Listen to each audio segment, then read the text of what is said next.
క్రీస్తు మానవులైనటువంటి మనందరి నిమిత్తమై 2000 సంవత్సరముల క్రితము ఆయన శిలువలో మరణించి సమాధి చేయబడి తిరిగి లేచి మరలా మనందరి కొరకు ఆయన రాబోతూ ఉన్నాడు. గుర్తించండి, యేసు ప్రభు నమ్ముకోవటం మతం మార్చుకోవటం కాదు, కులం మార్చుకోవటం కాదు, కానీ మన జీవన విధానాన్ని, మన ప్రవర్తనను మనం మార్చుకున్నటయే యేసు ప్రభు ఈ లోకానికి రావటంలో ప్రాముఖ్యమైనటువంటి ఉద్దేశం. ఇంకా చెప్పాలి అంటే మనం అందరం కూడా దేవుని పిల్లలం. ఇది మనం మర్చిపోకూడదు ఈ విషయాన్ని. మనం హిందువులమా, ముస్లింలమా, క్రైస్తవులమా, బౌద్ధులమా, జైనులమా, మనం ఎవరమైనా కావచ్చు, మనమందరం దేవుని పిల్లలమై ఉన్నాం. మనందరికీ దేవుడు ఒక్కడే. దేవుడు ఒక్కడనే విషయాన్ని అన్ని శాస్త్రాలు ఈ భారతదేశంలో మరి ఉత్కంఠిస్తూ ఉన్నాయి, మాట్లాడుతూ ఉన్నాయి. బైబిల్ కూడా అదే చెప్తుంది, మనందరికీ దేవుడు ఒక్కడై ఉన్నాడు అనే వాస్తవాన్ని. అయితే ఆ దేవుడు ఎవరు అని తెలుసుకోవాల్సిన బాధ్యత మనిషి పైన ఉంది అని మనం మర్చిపోకూడదు. కూరగాయల మార్కెట్కి వెళ్తే ఏ కూరగాయ మంచిగా ఉంది, చెడ్డగా ఉంది అని వెతికి ఆలోచించి మంచి కూరగాయలు మనం తెచ్చుకుంటాం. బట్టల షాప్కి మనం వెళ్తే ఏ బట్ట బాగుంది అని తరిచి చూసి మంచి బట్టల్ని మనం ఎన్నుకుంటాం. బట్ట కొనుక్కుంటే 3 సంవత్సరాలు ఉపయోగపడుతుంది, కూరగాయలు కొనుక్కుంటే ఒక పూటకు ఉపయోగపడతాయి. దేవుడు ఎవరో అనే విషయాన్ని నువ్వు కనుక్కుంటే నిత్య జీవానికి నీవు వారసుడుగా చేయబడతావు. అందుకని బైబిల్లో చెప్పబడినటువంటి మాట, యేసు ప్రభు పలికిన మాట, ఆయన చెప్పిన అద్భుతమైనటువంటి మాట, నిన్నును అదేవిధంగా అద్వితీయ సత్యదేవుడమైన నిన్నును నీవు పంపిన యేసుక్రీస్తుని ఎరుగుటయే నిత్య జీవం అనేటటువంటి మాట బైబిల్లో రాయబడినటువంటి మాట. బాగా గుర్తించండి, మట్టిలో ఉన్నటువంటి ప్రేతలారా నేను మిమ్మల్ని తిరిగి లేపుతానని దేవుడు సాక్ష్యం ఇచ్చాడు.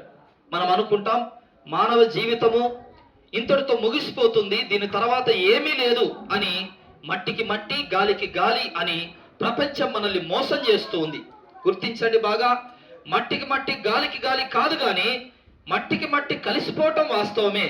కానీ ఈ మట్టి శరీరాన్ని బ్రతికించేటటువంటి ఆత్మ ఒకటి ఉంది. ఆ ఆత్మ ఎక్కడికి వెళ్తుంది మరణించిన తర్వాత? దీని గురించి ఎవరు చెప్తారు? దేవుడే చెప్పాలి. ఆత్మను దయచేసిన దేవుడే దీని గురించి మనకు చెప్పాలి. అందుకని బైబిల్లో చెప్పబడినటువంటి మాట, ఆత్మయే జీవింపజేయుచున్నది, శరీరము కేవలము నిష్ప్రయోజనము అని బైబిల్లో చాలా స్పష్టంగా దేవుడు తెలియపరిచాడు. కాబట్టి ప్రియులారా, ఆత్మని పరలోకం వైపు ఎవరు నడిపించగలరు?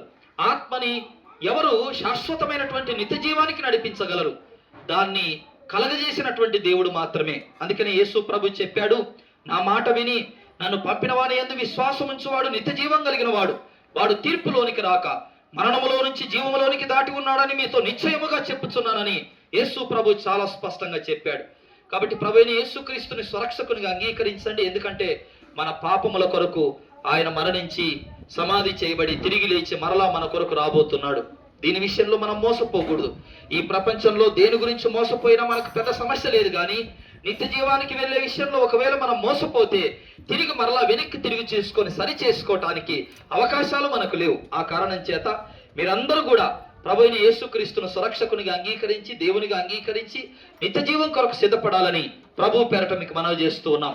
ప్రార్థన చేసుకుందాం. పరిశుద్ధ స్తోత్రాలు. ఈ మలుగుర్తి ప్రాంత ప్రజలను దీవించండి, ఆశీర్వదించండి. ఈ ప్రాంత ప్రజలు ఆరోగ్యంగా ఉండునట్లు సహాయం చేయండి. వారి పంటలు ఏపుగా పెరుగునట్లు కృప చూపండి. చదువుతున్న పిల్లలకు మంచి ఆరోగ్యాన్ని ప్రసాదించండి, మంచి జ్ఞానమును ఇవ్వండి. యేసు ప్రభుని స్వరక్షకునిగా అంగీకరించి శాశ్వతమైన నిత్య జీవం వైపు ఈ ప్రజలు నడుపునట్లు సహాయం చేయమని లోకరక్షకుడైన యేసునాథుని పేరట ఈ ప్రార్థనను సమర్పించి వేడుకొనుచున్నాం తండ్రి.